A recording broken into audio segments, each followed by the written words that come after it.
Vous avez peut-être déjà entendu parler d'IA faible et d'IA forte. L'IA faible, c'est un moteur qu'on utilise pour résoudre une typologie de problème. On lui fait apprendre cette typologie de problème et il résout ça. Ça, on sait bien le faire pour quelques typologies de problèmes, pas tous. Il y a plein de problèmes qu'on ne sait pas résoudre avec l'IA, heureusement. Peut-être. Et puis, une IA forte, c'est une IA qui serait capable de poser le problème, de reconnaître qu'il y a un problème et de le traiter. Et ça, non seulement on ne sait pas le faire, il y a aussi des gens qui disent qu'on ne saura jamais le faire.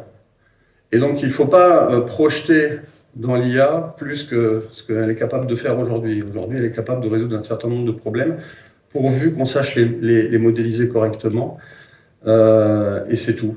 Un ordinateur n'a pas de conscience, il ne peut pas vous donner un avis parce qu'il n'est pas capable d'empathie, parce que pour avoir de l'empathie, il faut avoir la conscience de l'autre, et pour avoir la conscience de l'autre, il faut avoir la conscience de soi-même, et ça, on ne sait pas le mettre dans un ordinateur aujourd'hui.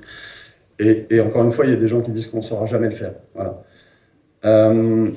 Je dis tout ça, ça a l'air d'être des banalités, mais c'est un des freins à l'utilisation de l'IA, c'est ces fantasmes qu'on projette dedans et qui nous font peur.